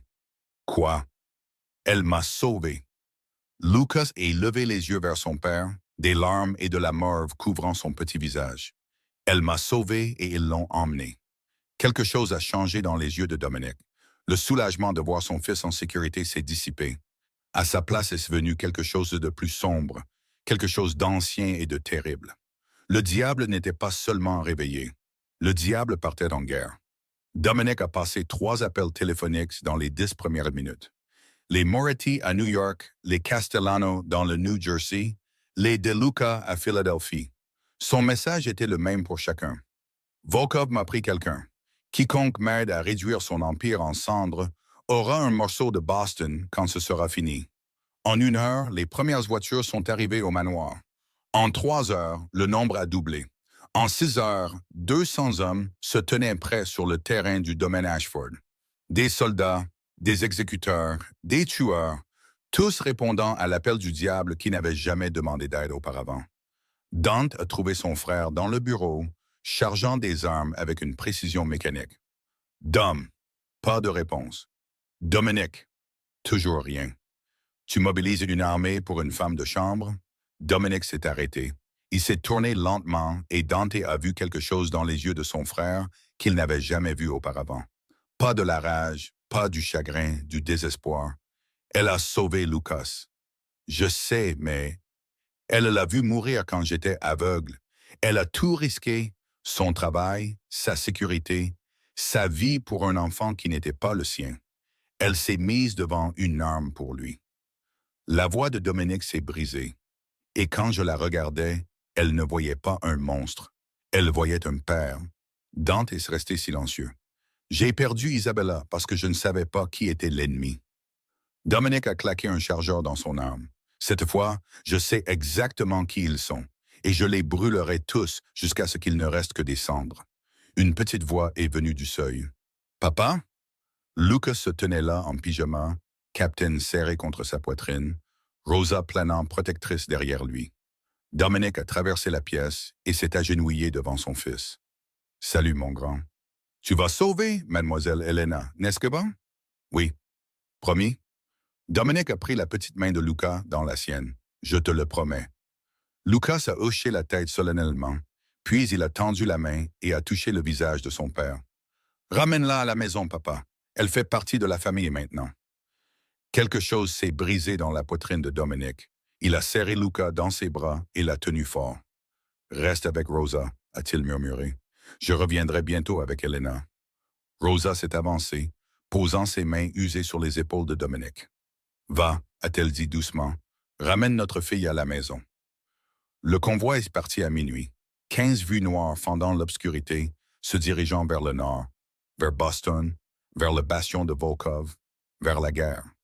Dominic était assis à l'arrière du véhicule de tête, fixant son téléphone. Une photo d'Helena remplissait l'écran. Elle riait, assise à côté du lit d'hôpital de Lucas, lisant une bande dessinée de Captain America avec des voix exagérées pendant que le garçon souriait. Il n'avait pas su qu'il avait pris la photo jusqu'à maintenant, n'avait pas réalisé qu'il l'avait observée, sauvegardant ces moments sans comprendre pourquoi. « J'arrive », a-t-il murmuré à l'image. « Tiens bon. » À 200 miles de là, Helena tenait bon. Le sous-sol était froid, sol en béton, murs en béton, une seule ampoule vacillante projetant une lumière jaune maladive sur sa prison. Ses poignets étaient à vif à cause des cordes. Son visage était douloureux là où Marcus l'avait frappé. Du sang avait séché dans ses cheveux, les collant à son cuir chevelu, mais elle n'était pas brisée, pas encore. La porte a grincé. Victoria est entrée, ses talons claquant sur le sol, un couteau brillant dans sa main. Elle avait l'air différente de ce dont Helena se souvenait. La façade polie avait disparu. À sa place, il y avait quelque chose de sauvage, de déséquilibré. « Tu as une idée de ce que tu as fait? » Victoria s'est accroupie devant Helena, la lame planant à quelques centimètres de son visage. 3 ans. 3 ans de planification, 3 ans de patience. Et toi, une personne de rien du tout, une femme de chambre, une femme qui nettoie les toilettes pour gagner sa vie, tu as tout détruit. Helena a soutenu son regard sans broncher. Bien. La gifle est venue, dure et rapide, faisant tourner la tête d'Helena sur le côté. Tu crois que Dominic vient pour toi? Victoria a ri amèrement. Tu crois que tu comptes pour lui? Tu n'es rien. Une distraction, un corps chaud qu'il oubliera dès que tu seras parti. Helena a craché du sang sur le sol. Alors pourquoi as-tu si peur? Les yeux de Victoria ont vacillé. La peur, juste un instant, mais Helena l'a vu. Il arrive, a dit Helena doucement. Et quand il te trouvera, tout ton argent et tous tes plans ne te sauveront pas. Victoria a levé le couteau. On verra qui a besoin d'être sauvé. L'attaque a eu lieu à minuit. 15 véhicules ont convergé vers le complexe de Volkov depuis 3 directions. Pas d'avertissement, pas de négociation, juste 200 hommes avec un seul objectif. Tout détruire. La première explosion a déchiré les portes d'entrée. Puis sont venues les coupes de feu. Les armes automatiques ont illuminé la nuit, les éclairs des canons striant l'obscurité comme des éclairs. Les gardes de Volkov se sont précipités pour répondre, mais ils étaient en infériorité numérique et sous-armés. Dominic n'a pas attendu le feu vert. Il était hors du VUS avant même qu'il ne s'arrête, une arme dans chaque main, se déplaçant à travers le chaos comme la mort elle-même. Chaque porte qu'il a défoncée, chaque pièce qu'il a fouillée, chaque homme qui s'éteint sur son chemin est tombé. Où est-elle? Il a attrapé un garde blessé par la gorge. La femme, le sous-sol, où? L'homme a pointé du doigt d'une main tremblante avant que Dominic ne lui loge une balle dans la tête. L'entrée du sous-sol était gardée par 4 hommes. 30 secondes plus tard, elle ne l'était plus. Dominic a descendu les escaliers 3 par 3, son cœur battant, son sang rugissant dans ses oreilles. Il avait perdu Isabella. Il avait failli perdre Lucas. Il ne perdrait pas Elena. Le sous-sol était un labyrinthe de couloirs en béton et de portes verrouillées. Dominic les a traversées systématiquement, vérifiant chacune d'elles, laissant des corps dans son sillage. Puis il l'a entendu, des pleurs, doux, étouffés. Il a suivi le son jusqu'à la dernière porte au bout du couloir. Verrouillée. Un coup de pied, 2, les charnières ont cédé et elle était là. Elena était assise affalée contre le mur. Les poignets liés, le visage enflé et meurtri, du sang collé dans ses cheveux. Un œil était presque fermé, mais quand elle l'a vu, elle a souri. « Tu m'as trouvé. » Dominic a traversé la pièce en 3 enjambées et est tombé à genoux à côté d'elle. « Je te trouverai toujours. » Ses mains tremblaient alors qu'il coupait les cordes de ses poignets. Il l'a aidée à se lever, un bras enroulé autour de sa taille, la tenant contre lui. « Tu peux marcher? » « Je crois que oui. »« Bien, il faut. » Le clic d'une arme en train d'être armée les a tous les deux figés. Le diable de la côte Est, Dominic s'est retourné. Nikolai Volkov se tenait sur le seuil, une arme levée, pointée directement sur le crâne de Dominic. Il était plus âgé que Dominic ne s'y attendait, les cheveux gris et burinés, mais ses yeux étaient vifs et froids. « Enfin, » a dit Volkov, « nous nous rencontrons face à face. » Les armes de Dominic étaient à ses côtés, trop basses, trop lentes. « Tu as tué ma femme. »« Oui, » a souri Volkov. « Et j'aurais tué ton fils aussi, éventuellement. » Le poison était élégant, tu ne trouves pas? Lent, patient. Tu n'as jamais rien soupçonné. Où est-ce Victoria? Partie. Elle a eu le bon sens de s'enfuir quand elle a entendu les coupes de feu, contrairement à moi. Le doigt de Volkov s'est resserré sur la détente. Un dernier mot, diable! Dominic n'a pas eu le temps de répondre. Elena a bougé. Elle s'est jetée en avant, percutant le flanc de Dominic, le poussant hors de la ligne de tir. L'arme a fait feu. Bang! La balle destinée à la tête de Dominic a traversé l'épaule d'Elena à la place. Elle s'est effondrée sur le sol, le sang se répandant sur le béton. Dominic n'a pas réfléchi. Il a levé son arme et a tiré. Un coup dans la poitrine de Volkov, 2 dans son estomac, 3 dans son visage. Le Russe est tombé en arrière, mort avant de toucher le sol. Dominic ne l'a pas regardé. Il était déjà à genoux à côté d'Elena, la tirant dans ses bras, pressant sa main contre la blessure pour arrêter le saignement. « Non, non, non, Elena, reste avec moi, ouvre les yeux. » Ses paupières ont vacillé. « Luca, a-t-elle murmuré, est-il en sécurité? » « Il est en sécurité. Tu l'as sauvé. Tu nous as sauvés tous les deux. » Un faible sourire a traversé ses lèvres ensanglantées. « Bien. Elena, écoute-moi. Tu n'as pas le droit de mourir. Tu comprends? Je te l'interdis. » Elle a ri doucement, le son humide et douloureux. « Tu ne peux pas me donner d'ordre. Regarde-moi faire. » Dominic l'a soulevé dans ses bras et a couru en haut des escaliers à travers le carnage devant les corps et les flammes. « Médecin !» a-t-il crié. « J'ai besoin d'un médecin maintenant !» Le sang d'Elena a imbibé sa chemise, chaud et terrible. « Reste avec moi !» a-t-il murmuré contre ses cheveux. « S'il te plaît, reste avec moi. » Lumière blanche, l'odeur d'antiseptique, le bip régulier d'un moniteur cardiaque. Elena a dérivé vers la conscience comme une nageuse remontant des profondeurs. Tout était doux et flou, enveloppé de coton et de morphine. Elle a essayé d'ouvrir les yeux, a échoué, a réessayé. Des formes, des couleurs, un plafond qu'elle ne reconnaissait pas. « Mademoiselle Elena ?» Cette voix petite, pleine d'espoir, familière. « Mademoiselle Elena ?» Le visage de Lucas s'est apparu. Il était assis à côté de son lit, Captain serré dans ses 2 mains, ses yeux rouges et enflés d'avoir pleuré. « Tu es réveillé, papa. Elle est réveillée. Mademoiselle Elena est réveillée. » Des pas, rapides, lourd. Puis Dominique était là. Il avait l'air terrible, mal rasé, des cernes sombres creusées sous ses yeux, sa chemise froissée comme s'il avait dormi dedans pendant des jours. Mais il la regardait comme si elle était la plus belle chose qu'il ait jamais vue. « Salut !» a croassé Elena. Sa gorge était comme du papier de verre. « Salut à toi. » Dominique s'est assis sur le bord du lit, sa main trouvant la sienne comme si elle y appartenait. « Tu as été inconsciente pendant 3 jours, a-t-il dit doucement. La balle a touché une artère. Tu as perdu beaucoup de sang. Les médecins n'étaient pas sûrs. Il s'est arrêté, a dégluti difficilement. Ne refais plus jamais ça. Elena a réussi un faible sourire. Faire quoi? Me pousser et prendre une balle destinée à ma tête. Tu es le père de Lucas. Il a besoin de toi. Il a besoin de toi aussi. La prise de Dominique sur sa main s'est resserrée. Et moi aussi. Lucas ne pouvait plus attendre. Il a grimpé sur le lit avec précaution, évitant son épaule blessée, et s'est blotti contre elle. « Papa a dit que tu es une héroïne, a-t-il murmuré.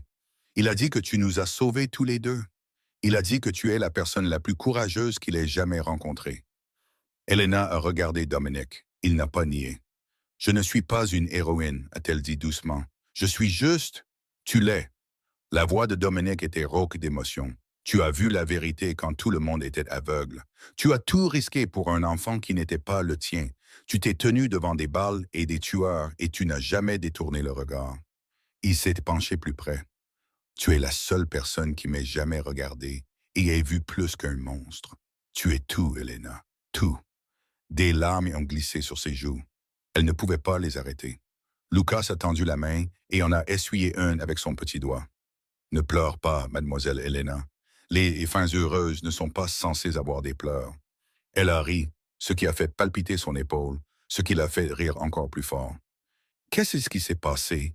a-t-elle demandé quand elle a pu respirer à nouveau. « Victoria? Marcus? » L'expression de Dominique s'est durcie. Marcus est mort dans l'assaut.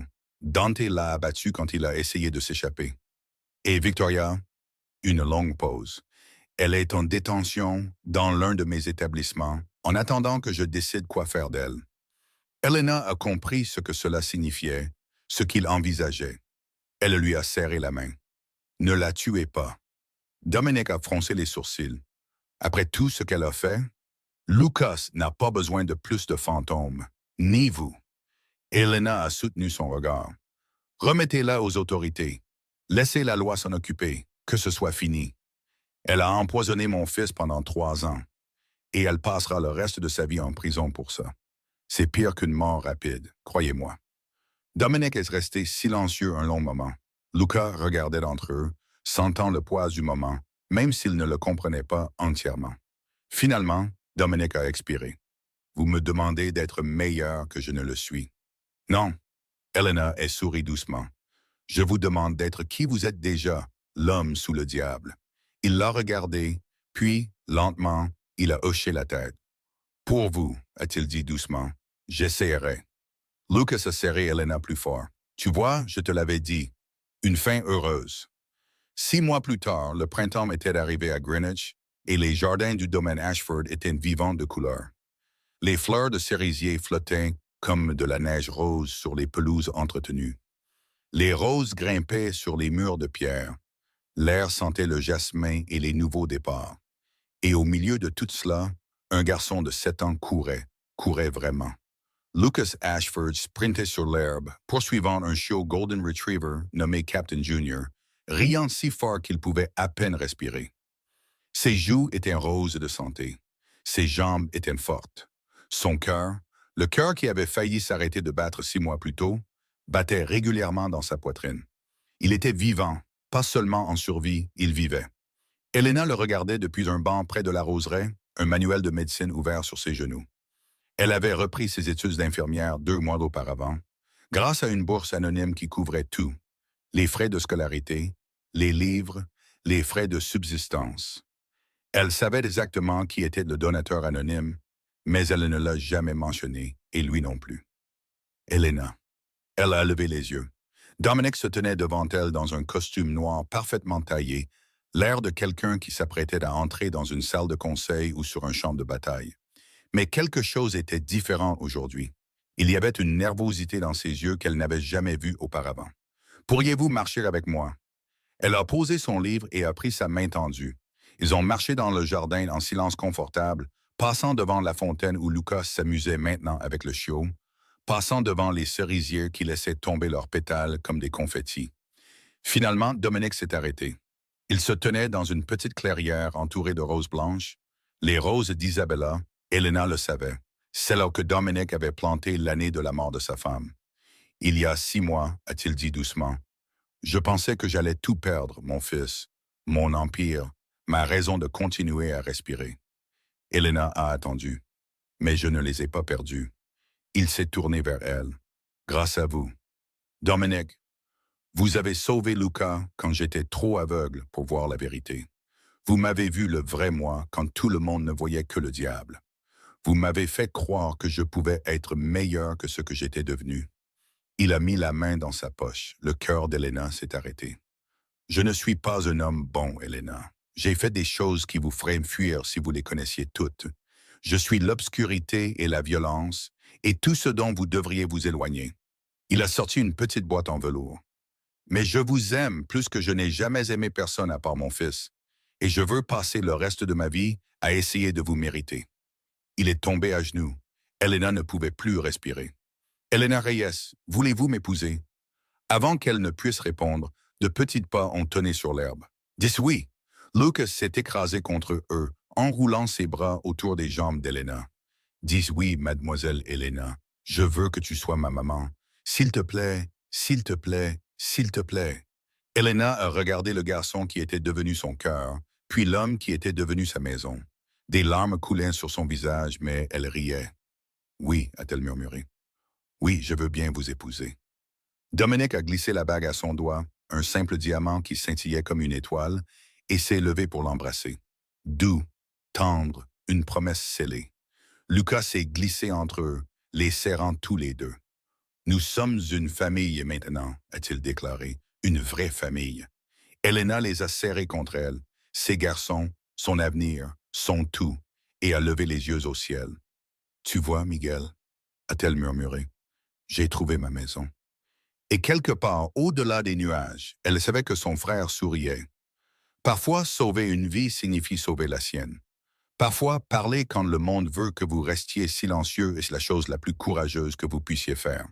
Et parfois, l'amour vous trouve dans les endroits les plus inattendus, dans l'obscurité, dans la douleur, dans des blessures que vous pensiez ne jamais guérir.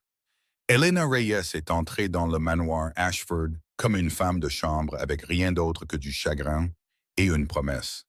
Elle en est sortie comme une épouse, une mère et une héroïne, non pas parce qu'elle était sans peur, mais parce qu'elle a refusé de laisser la peur gagner. Si cette histoire vous a touché au cœur, si elle vous a fait rire ou pleurer ou croire aux secondes chances, alors s'il vous plaît, prenez un moment pour vous abonner à notre chaîne et activer la cloche de notification pour ne jamais manquer une autre histoire. Mettez un pouce bleu sur cette vidéo si vous avez ressenti quelque chose, n'importe quoi, en l'écoutant. Et partagez-la avec quelqu'un qui a besoin d'entendre que le courage se présente sous des formes discrètes et que la voix d'une seule personne peut tout changer.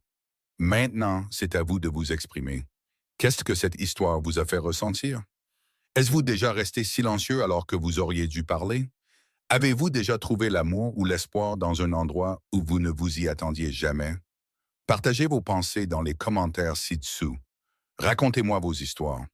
Je lis absolument tous les commentaires et je serai honoré d'entendre ce qu'il y a dans votre cœur. Parce que les histoires nous connectent. Elles nous rappellent que nous ne sommes pas seuls. Et parfois, entendre le parcours de quelqu'un d'autre nous donne la force d'affronter le nôtre. Merci d'avoir regardé, merci d'avoir écouté, merci de faire partie de cette communauté. Je vous souhaite une bonne santé, du bonheur et de la paix dans les jours à venir.